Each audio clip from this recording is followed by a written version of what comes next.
welcome to level 2, the Duel of Dreams. Now, more will be revealed on the title as we go on, but first off, I just want to say a massive thank you. So at the time of recording, I've amassed 34 subscribers, which is incredible. I know it's only small numbers, but I've got to start somewhere. I've only been doing this really just over a week now. My first full video has been out for around 6 days, officially launched 7 days tomorrow. And I expected maybe like a couple of subscribers and, you know, like a handful of plays. So to be on 144 plays, 14 likes, and like I said, 34 subscribers, to me is massive, and it's really quite touching. So yeah, thank you. Hopefully this steady growth continues, and I end up obviously just slowly amassing more and more followers and likes, and we get there. So yeah, without further ado, you guys are in for a treat. Yeah, I've washed my hair, so just going to be a special one. All right. I'm clean. I'm ready. Let's get down to it. So let's have a little bit of a rundown of the last week. So obviously I've been recording now for a week, and I've been putting out little shorts and things like that to try and get the name of the vlog and the podcast, whatever you want to call it, out there for people to hopefully watch and listen and, you know, get really involved. And like I said, it's been going really well. Parenting. Let's maybe talk more about that, because obviously this is what it's all about, you know, is me being a dad and my experiences. So it's been quite a difficult week. So from my launch, Harrison has been poorly. He's been like quite poorly, not like dangerously poorly, although obviously when they're a baby it is all really quite scary and new. They can't obviously tell you what's wrong with them, which is a very, very challenging thing. But they obviously give you some quite telltale signs. For example, not taking a bottle, being very fussy, not sleeping properly, things like that, you know. And obviously you've got your very obvious telltale signs of like a temperature, etc., etc. And he had a temperature Friday last week, and that kind of continued on for a number of days. We managed to get antibiotics prescribed, but it took a while for them to really kick in, which it would, you know. But may I say that antibiotics are incredible, and where would we honestly be without them? Because it's what has obviously ultimately made him feel better. It's brought his temperature right down, and he's somewhat back to his normal self by now, which is good. But obviously with that does come its own challenges. So fair enough, when we're ill as adults, we like to sleep it off. I know I do. I love sleep. So as a child, you don't always get that. They're not always compliant on the sleep front. And obviously he was taking, we were sort of giving him his regular Calpol and Nurofen, which is obviously paracetamol and ibuprofen, but just branded. So you can get standard ones from supermarkets, their own brand of paracetamol and ibuprofen, which for some reason, when we had Travis, I was very skeptical about. For some reason, I felt more secure with the brand of Calpol and Nurofen, especially as growing up, I used to have Calpol. You know, it's like this lovely purple looking thing, and it used to be really sweet. Not so much anymore because it's now sugar free, like fucking everything. Everything just gets ruined by people that can't enjoy things responsibly. So yeah, I was very skeptical, and I don't really know why. I mean, like my missus is medical, very medical, obviously being a midwife. So she was the one that was like really convinced me, like, look, it is just a brand. Essentially, it is just a brand. Like, it's like going and buying a pair of Nike trainers or Adidas trainers, you know, like it's a brand. You can get another pair of trainers that aren't Nike or Adidas, but still do the same job. They still fit your feet, you know. This is exactly the same, but with paracetamol and ibuprofen or Calpol and Nurofen. You know, it's painkillers at the end of the day, and they're very good for keeping, like, bringing temperatures down and obviously easing whatever struggles he's going through. So it turns out that he ended up with, they thought it could have been very low grade I say low grade. Tonsillitis, obviously, I don't know how they grade it. I can't imagine there's some sort of fucking chart. You know, you're ill, aren't you? Like, it is what it is. So, yeah, they were saying it was either that or some sort of virus. So, yeah, the antibiotics obviously work wonders, as they do. And, yeah, we've found now that it's easier to put it in a bottle. That's what we learnt with Travis. We're quite lucky. Harrison has been taking it from the syringe and things like that.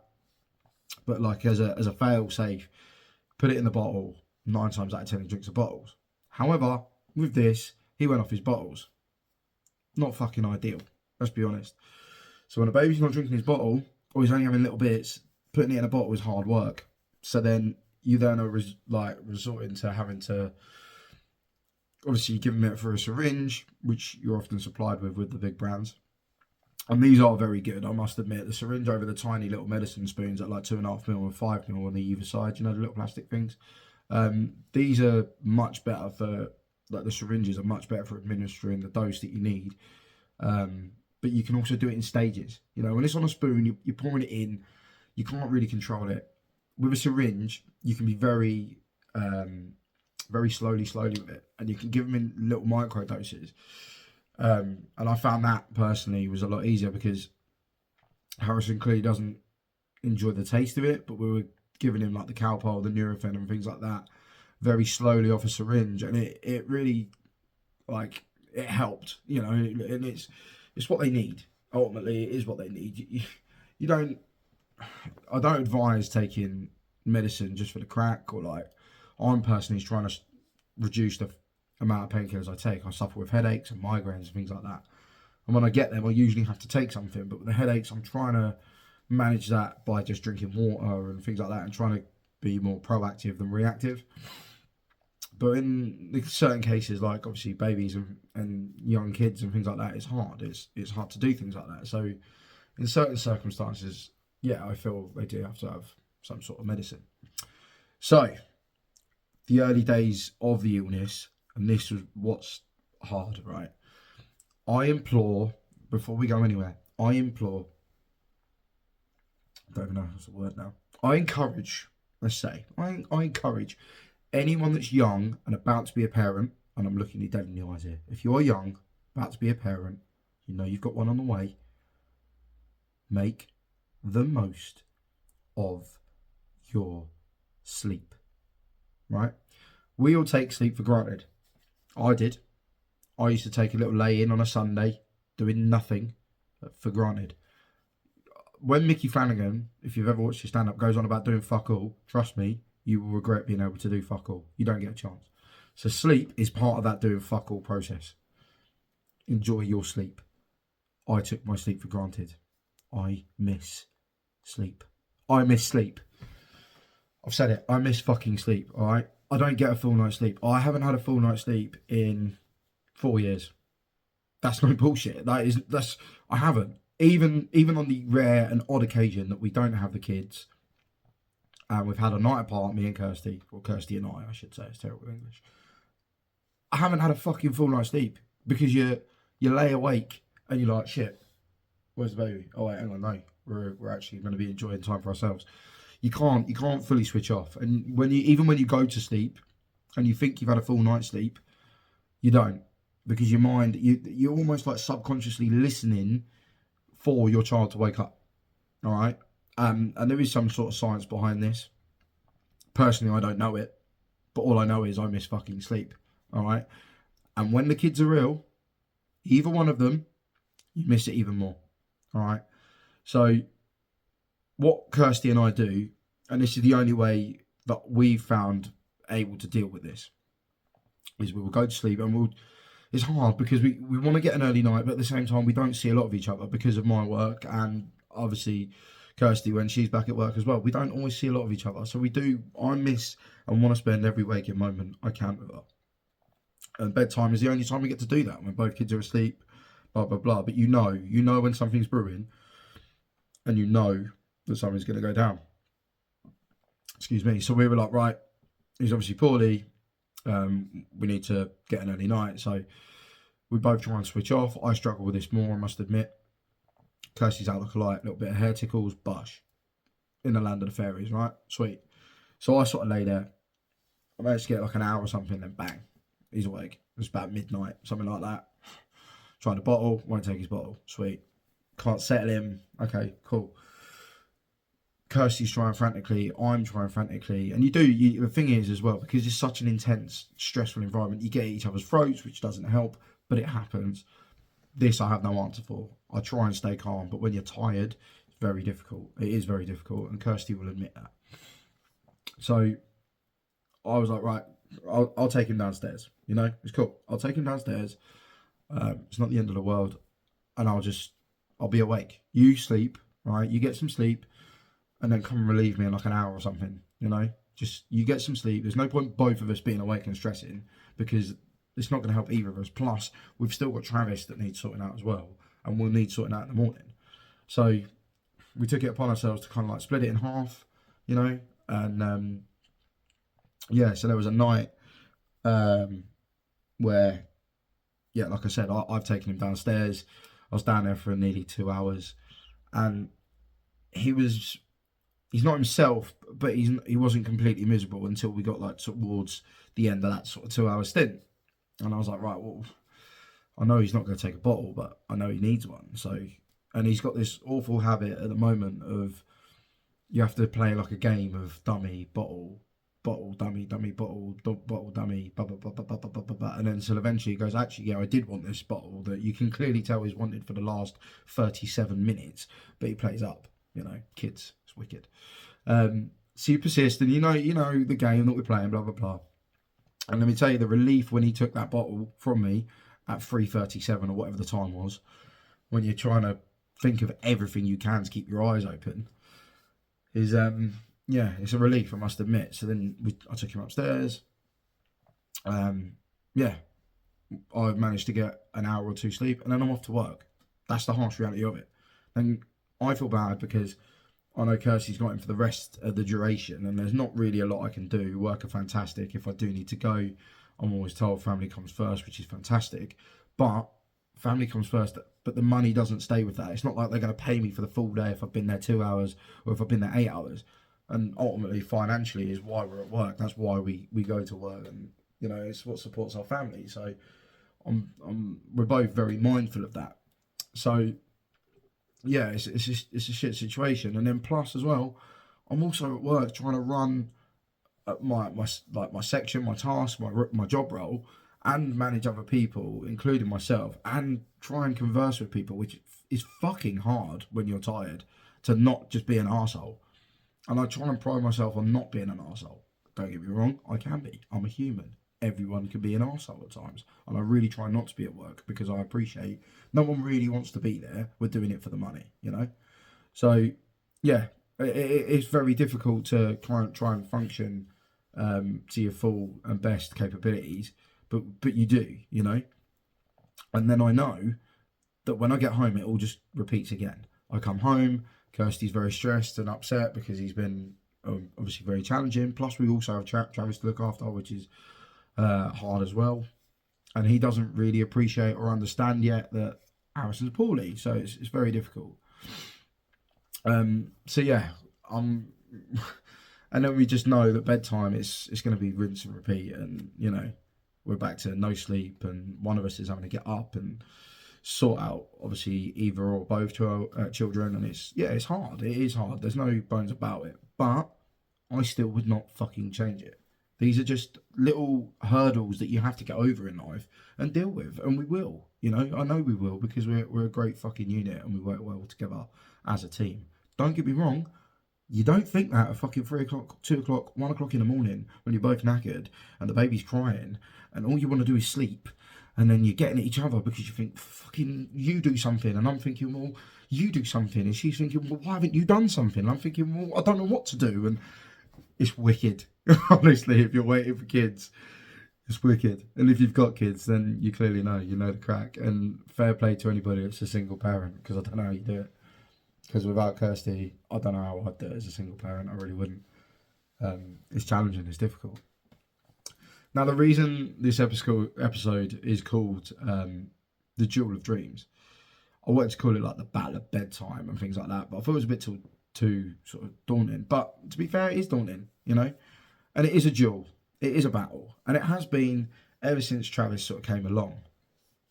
Now Harrison, in comparison, like that, yeah, Harrison in comparison to Travis, they're two very different people, just like anybody else. Although they're brothers, they're still very different people, right? Already, he's 7 months old.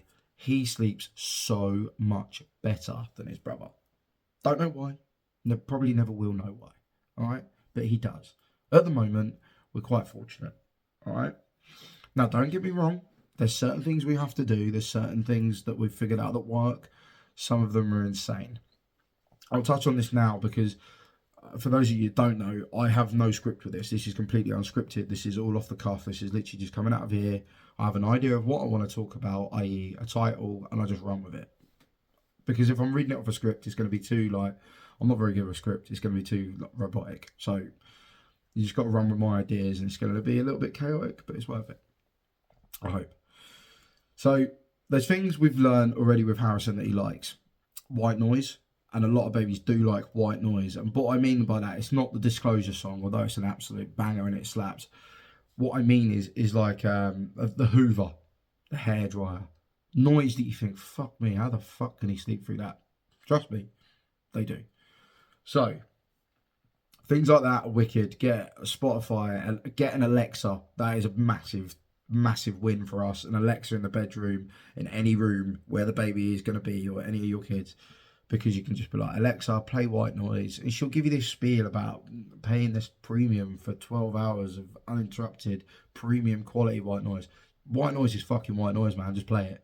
All right? You don't need that at 2 o'clock in the morning when you're asking for white noise. And she goes on this spiel. But if you can bypass that, 9.5 times out of 10, Alexa will play you white noise. Or rain sounds is another fucking great one. Anything like that. And it just settles them. That's something that's really good. It does just set. I don't know why, but it does. And again, it is proven. There is science behind it. I am no scientist. I am just a man trying to be the best dad he can be. All right? But look into it and try it if you haven't already. And it really is a lifesaver. So we do that. We do other things. All right?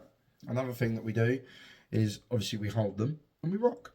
Right? And that's not new. This isn't new science I'm throwing at you. I'm not trying to reinvent the wheel or fuck all. But again, just rocking and things like that. But what we find ourselves doing is we will sit there, and this is exactly what we do, and this is no bullshit, right? It is we will hold him and rock, and we'll go, and it's almost as literally as stupid as that, right? But it works. It really does. It really has worked. Didn't with Travis, but this we've learned this has with Harrison. And it might be that we have to pace the room and do it, or like rock the whole body side to side, not violently, of course, but just, you'll know what feels right and what feels wrong. You will know, and you're just moving with him and making this noise, and you can see his eyes getting heavy. He's like crawling at my face to try and stay awake in my jumper, but you literally bite your lip and just crack on because you know. I don't know why, but Harrison fights it. But you know, once he goes, all right? And it might mean that you have to just hold on to him. You might have to just hold on to him and let him sleep for a bit. If that's what it gets you to get a bit of respite, then do it, all right? That's my advice. Kirsty might disagree, but that's my advice. I will, if he hasn't slept properly and he's like woken up, like when we've put him down and things like that, if it means that he gets 2 hours sleep and he's going to wake up happier, to me, it's worth it. Than him lay him down for 10 minutes, he's awake and miserable, and then you're stuck because he won't go to sleep because he's had 10 minutes sleep and he thinks he's had enough. That's hard. While I was off over Christmas, another thing that I discovered, and again, it's not reinventing the wheel, was taking him for a walk, right? And I took him for some fucking walks over Christmas. 2 or 3 times a day, maybe, right? When we knew it was his nap time, we couldn't get him off. I'd lay him down in the cot, I'd wrap him up nice and warm, and I'd go. I'd put on a podcast. I've been listening to a lot of Joe Rogan, which is one of the things that's inspired me to do this. Listening to loads of stuff about history and stuff like that. Something that just drew me in. Or if football was on or things like that, I'd listen to TalkSport or whatever game was playing. Music, anything. Just indulge yourself in that. Get a bit of you time and take in the sights. Breathe in that fresh air. Something that I've learned to deal with personally recently when things are tough, and it sounds mad, but it isn't. It's just breathing. Just a big, just a couple of them, 3 or 4 of them, right? And I don't even think Kirsty knows I'll do this. So it's not something I talk about, but it's ways of just managing and just trying to really just calm your breathing, relax your stress levels, because I don't want to lose my shit. And I don't want to bring work home with me, but at times work's been stressful, and I know I'm going to come through the door and it's going to be mad. So I try and clear that, and I'm not very good at it. All right, I'm not trying to tell you that I'm this perfect man or perfect dad, because I'm not. But I try. I really do try. And when I fail, I acknowledge it and I apologise, and that's massive as well. So walking Harrison around the block in his pushchair has been so good. Kirsty's not happy that we've done that, and he's in this habit, because it then makes it more difficult when she's on her own, that she's then got to try and get Travis ready and get out the door, and I appreciate that, and so I'm sorry, babe. But at the same time, he does sleep, and we know how we can get him off almost. Again, 9 times out of 10. There'll be that one time where he plays you up and he just wants to look at you and talk to you, and it's adorable, and it's nice because you're getting that moment and you're still taking in some fresh air and getting exercise. But it's very frustrating when you get home and it's been for nothing. All right, but that's what we've learned. You know, with Travis, it was very different. Travis was very different because we had a swing. Right, one of the battery operated swings, and it had a lullaby. I can't remember what brand it was, but we had that, and stupidly we got rid of it. Right, and you do these stupid things when you move in house and stuff, and we wasn't sure if I was even going to have another child, so we were like, right, okay, cool, we'll just get rid of that. If we need another one, we'll get, like, it served its purpose, we'll just get another one. So we tried that with Harrison. The swing wasn't cutting it. Yeah. So it's weird. You will, like I said, you'll find certain things. Okay. Now let's talk about Travis. Travis at bedtime has always been very difficult. When we brought him home when he was like newborn, we were quite lucky. You know, he was almost sleeping through the night, and it was like, wow, this is naively, very fucking naively mad. It was like, this is sweet, man. We can, yeah, parenting's fucking well easy. Sleeps in the day, bottle, sleep, nappy change, bottle, all routine, lovely, sweet. We could deal with that, you know? That's easy. Someone moaning about kids are hard. Tell it in. Okay, sweet. Fast forward a couple of months. It gets a little bit more difficult. He's waking up in the night. He's having more bottles. He's a growing boy. He is a big boy for his age. I don't know if this has anything to do with it. Probably not. But he's a big boy. And I love that. I love that he's so well built. And it reminds me of my Gramps. Gramps always used to bang on about a strong back, you know, and he's going to be a big boy if you've got a strong back. That's what apparently he used to say about me. And Travis is he's very well built. He's very robust. And I love that. I really hope that he's just going to grow up to be a nice, strong, healthy lad. However, I resent the fact that he wanted sometimes 4 or 5 bottles in the night. And that's no bullshit. That is no joke. 5's maybe a bit extreme, but 3 or 4 bottles in the night, right? So when we was at the old house, when we first moved out to where we live now, it got to the point where we had a mini fridge in the bedroom, and on top of that mini fridge was a kettle. And when he woke up, we had the formula in there. We'd have to boil the kettle, make a bottle, and we'd have cold water in there, make the mix up, sweet. And I just remember it'd be stupid o'clock in the morning. I'm literally sat there like this, trying to sleep. My eyes are closed. I feel absolutely drained. I'm just waiting for the sound of that kettle to click off. All while he's crying, by the way, because obviously he's desperate for this bottle. And this was a very bad habit that we now know we got him into. But again, as first-time parents, you don't know what to do. And when you're fucking tired, listen to me right now. Look at me when I say this. When you are tired, you will try and do anything for sleep. Trust me, you will. But try not to make the same mistake we did of giving him bottle after bottle after bottle. Self-soothing is going to be massive and very important. And I wish we tried this, because it seems very harsh to leave him just to cry, which is apparently what you've got to do. And it's meant to be fucking mega hard. And we're going to have to try this with Harrison. But it's meant to be really hard. And it would be hard, you know, listening, especially your firstborn, just hearing them cry. And you think, well, your instincts are, you're crying, you need me, I'm coming, you know.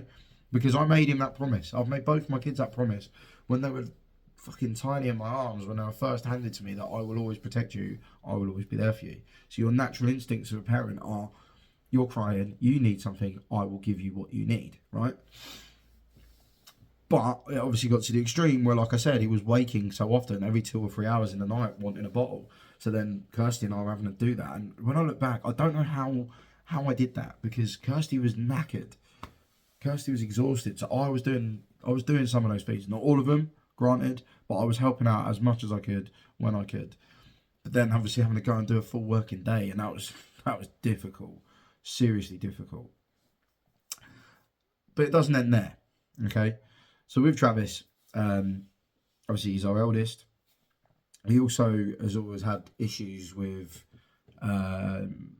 nightmares or night terrors or something like that. Now, we kind of put it down to the fact that we thought he was like a mouth breather, and we've been looking into this and getting him sort of checked and stuff, because in a lot of his pictures, all through it, is he sleeps with his mouth open, like that, mouth open, flat out, mouth open. Most of his pictures, mouth open. Now, babies are going to always breathe through their nose. So again, if your baby does actually mouth breathe, look into it, because it can be often misdiagnosed as ADHD and things like that. And it's where they're not getting enough sleep. It's almost like a form of sleep apnea. It can be really detrimental to their diet and things like that. And this is all stuff we've researched and learned since obviously having kids. And obviously, had somebody told us this, we could have looked at it sooner and potentially got answers sooner and things like that. But we're still waiting on answers, we're still not anywhere sort of nearer. We've got follow-ups and things like that to come. So, but yeah, look out for that. So Travis, like I said, has always suffered with like nightmares and things like that. Now, I think it was last year we managed to get him off of having bottles before bed. Now that was a challenge, because that was his routine, right? It was cool, bottle, bed. I mean, don't get me wrong, those nighttime bottles, we kicked that, and we managed to get it down to just one bottle to get him off to sleep. And he'd have his bottle and go off to sleep, right? And now that was a challenge in itself. All of these things are challenging, because it's going to upset them, but it's better for them in the long run. So it's getting past that upsetting stage. And believe me, when it comes to bedtime, we've tried everything. So like when he was like out of his like cot and into a bed and stuff, we got to the point where like, right, when it was nap time, we'd give him a bottle, we'd lay him down, give him the bottle, let him drink it and hope he'd go to sleep.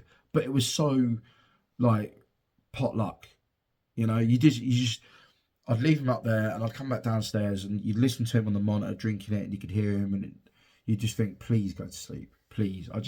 Because if you can sleep, I can get like half hour in, I can recharge my own batteries, and I can deal with what you're going to bring when you wake up a lot easier and not be grouchy, and I can give you more of myself, a better version of myself.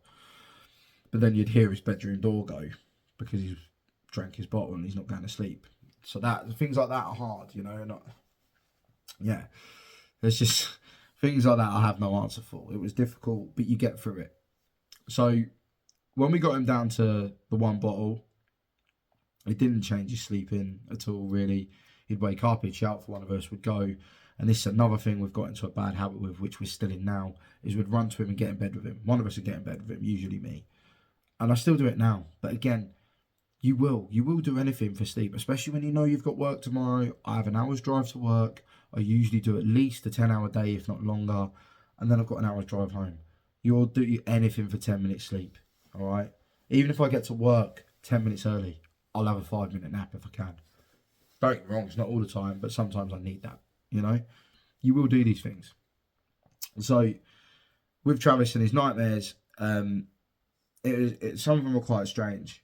And we're still not really sure, but he went through like a 6-month, 8-month period of where almost, not every night, but most nights, it felt like he was waking up and he was really upset. And you'd go in to comfort him, and he'd almost go into like a rage, like a fit of rage. And he done this to me last night, and this is another reason why I want to talk about it. He did this to me last night as well. But he'd go into like this fit of rage, and you just, in this moment, it's like he's possessed. Like it's like he's not Travis. It's like he's not even awake properly. But he's lashing out. He's angry. Nothing that you can try and talk to him. He shouts at you, He's crying. He's really angry. You clearly just want to give him a cuddle, but he doesn't want. No, I don't want a cuddle. Get off me. No, no, I don't want to go to sleep. And he's like literally, he's lashing out. His arms are everywhere. He's kicking, and it's really, really tough to deal with. And it's really hard because you don't. You want to help him, and you can see he's clearly upset, but you don't know how or why, and it's really quite confusing. And staying calm in those moments are key. I can't stress that enough. You've really got to try and stay calm. You have. But again, when it's 3 o'clock in the morning, it's very difficult. So you've really got to bite your tongue and just stay patient. And luckily, these have kind of subsided for Travis now, which is great for us and for him. You know, because where he's not getting a full night's sleep, then it follows on the next day with his mood and stuff. You know, he's not had a full night's sleep, so he wakes up miserable. He's grouchy, like anyone. You know, he's a human, and you can't blame him for that. So yeah, it's very strange, and we don't know why that happened, but that, for some reason, I'm hoping, touch wood, that he's grown out of that now, you know, and he's come through that, because that was horrible, like really, really hard, and we still don't know why he's done it. We still don't know why that went on, and what it was all about, and it was really quite difficult, because even like just grabbing him and giving him a cuddle, no, because he's thrashing about and kicking off, and you don't want him to hurt himself because he's in that sort of state. So yeah, and like I said, last night, so Kirsty went out for dinner. We don't get to do things like this often, so it was nice. It was nice. Kirsty was going out with one of her friends, and I was like, look, I'll give you a lift, because it's not close, and I'll come and pick you up, because I don't like the thought of her being alone in a taxi, if I'm being completely honest. So, yeah, went to go pick her up. Both boys fell asleep in the car. Sweet. For me, personally, nice peaceful journey. I'm listening to a bit of TalkSport, listening to Tottenham beat Elfsborg. I just love football. I hate Tottenham, but I love football, so I listen to that sort of shit, you know. Pick her up. She's had a lovely time. Wicked, you know. She's clearly enjoyed herself. Both boys stay asleep the whole journey. So they've been asleep maybe a total of, I don't know, Harrison probably about, 40 minutes. Travis probably about 35, something like that. Maybe a bit more, maybe a bit less. Either way, we pull up at home, right? I grab Harrison. Travis grabs Kirsty. And he seemed alright getting out of the car. Kirsty carried him into the house. I got Harrison out. I locked the car up. I come in, and then all hell's breaking loose. He's kicking off. I'm like, what? So I take Harrison up. I get him settled. I lay him down. He's in bed. Sweet. Kirsty comes in. She's like, look, I need your help. Travis is really upset. He won't come upstairs. He's kicking off. Alright, okay, cool. I come downstairs. Travis is at the bottom of the stairs. He's still got his coat on. His shoes are off, but he's refusing to take his coat off. He doesn't want to go to bed. He wants to stay. These are the things he's telling me. I don't want to go to bed. I want to stay up all night. Go away. Leave me alone. I want to go to bed at this point. You know, it's nearly 11 o'clock. I've got work. You know, I just want this to be done so I can go to sleep. All right. So the only thing I can do is I try and pick him up. And again, this is where it was like before, months and months ago before, where he was in this possessed, almost dreamlike sort of state where he clearly doesn't know what he's doing, because he wouldn't be going on like this, you know. And he's lashing out. He's laying on the floor, his arms are around, he's trying to kick me because I'm trying to pick him up. So at this point, I just go for it. I just pick him up, and I'm like, right, I carry him upstairs. I lay him down in his bed. I'm like, Travis, you just need to calm down, mate, yeah? So I've put on like, and this is another thing I should have touched upon, lights. Little like a projector light that goes on the ceiling. He's got like a couple of Mario lights and stuff like that, so it's not dark. So I put all that on to get him like mentally ready that it's bedtime, you know, it's time to go to sleep. Although he's had this nap in the car, it is still bedtime. And it's probably confused him, which is why I didn't want to begrudge him for being like that, you know. It's confusing for him. We never go out like that late, ever, so it's very new. I didn't want to upset him. I get that it's disturbed his pattern, and routine is so big for kids as well. Like, again, that's another thing I highly recommend, and everyone will tell you that as well. So again, it's not reinventing the wheel, it's just fact, and it does genuinely work. So I'm in this position now where he's really, really upset. He won't take his coat off. He wants to go to sleep in his coat, but he doesn't want to go to sleep either. No, I want to leave my coat on. No, get off me. Don't touch me. No. At the moment, we haven't quite cracked him not wet in the bed, so he's in what we call bedtime pants. So I know I need to put them on. So Kirsty's like, look, leave him how he is. We'll just bring a towel in. We'll put a towel down on the bed, a couple of towels down. So if he does wet the bed, it's not the end of the world. no, I'm not having that. Like, fair enough, it's a good idea, but like, no, in my head, I'm thinking I can sort this out. And the only way I did it was just by staying calm and just talking very calmly and trying to explain the fact that, look, it's bedtime. It is bedtime, darling. I want to go to bed. Mummy wants to go to bed. You're going to feel better for going to sleep. Just stay calm. It's going to be okay, dude. Like, come and give me a cuddle. And that's how I've learned to deal with a lot of Travis's anger problems. Not problems, but when he gets angry, I say to him, look, come and give me a cuddle. Come on, mate. And you've got to try and like rise above this scenario and just know that you kicking off and getting angry and things like that isn't going to help, because it isn't. It's not. It's only going to upset him. So I managed to convince him to give me a cuddle. And he laid down. I laid down on the bed. We're not at the pillow end. So I was like, look, we're not going to bed. We're just going to have a cuddle on the bed. We're not going to sleep. Don't stop freaking out and getting the ump about going to sleep. Just give me a cuddle. It's going to be cool. All right. It's all right. It's okay. Just give me a cuddle. And that worked. Right. And that's where I knew then I've got him. I was like, right, cool. We're going to just take this baby steps, slowly. Right, come on then. Should we take this coat off now, mate? Yeah? You're going to get too hot in here. I bet you're hot. Yeah, I'm hot. Can we take this coat off? Yeah, okay, let's take the coat off, Daddy. Cool. Coat comes off. Bosh. It's on the floor somewhere. At this point, I couldn't give a shit. It's on the floor. That's a tomorrow problem now, all right? I'm making inroads. So the coat's come off. Sound. Happy days. And then I'm like, right, now I need to try and tackle this issue, the bedtime pants, all right? So, cool, okay, we can deal with this. We're there cuddling. I'm giving him strokes on the back of his head, little tickle and that, just chilling him out. Oh, right, mate. Should we get your bedtime pants on now? I didn't dive straight in. I kept my voice exactly the same the whole time. I was like, come on, mate. Should we get these bedtime pants on now? Yeah. I was like, I tell you what, if we get your bedtime pants on, I'll go to the shop and I'll buy you one of these pirate super things. They're these toy things. They're only little, and he's mad for them. He's collected loads of them. And I've got like this pirate, kind of not the same brand, but it's pirate, sweet. A little bit of bribery at times never goes amiss, especially when it's getting late, especially when you're tired, and it fucking worked. Yeah, okay, yeah. You sure that you promised, Daddy? Yeah, mate, yeah. As long as you're good and you go to sleep properly, so you push the boundaries a little bit. All right, you've got the bedtime pants on. You move the goalpost a little bit. Yeah, it's black now. All right, but it works at times. Don't take the piss with it, but it works. And as long as you follow up as well, then they know as well. They know that you're not just saying it. So at times when you need it to work, that's when you desperately use it the most. All right, don't abuse it, but it helps. Long story short, he goes to sleep. I nearly fall asleep in there as well, but it got him off. And I just wish I could figure out why he gets like this. But he does. He's my boy. I love him. And I'll get through it. We'll get through it. I'm sure he'll grow out of it. And I'm sure bedtime will be less stressful. But the bedtime thing, the getting up and taking him downstairs thing was massive. And that came from Travis initially. And it's already helped with Harrison.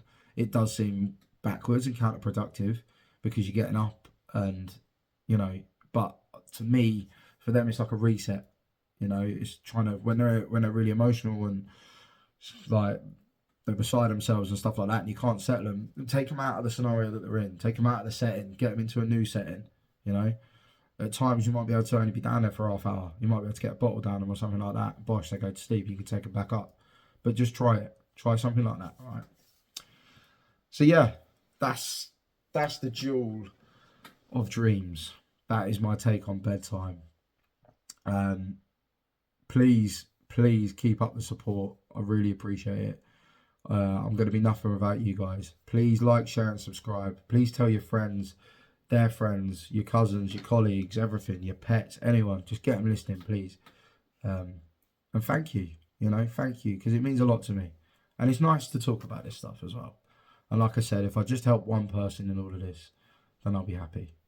So thank you guys. Thank you for taking the time.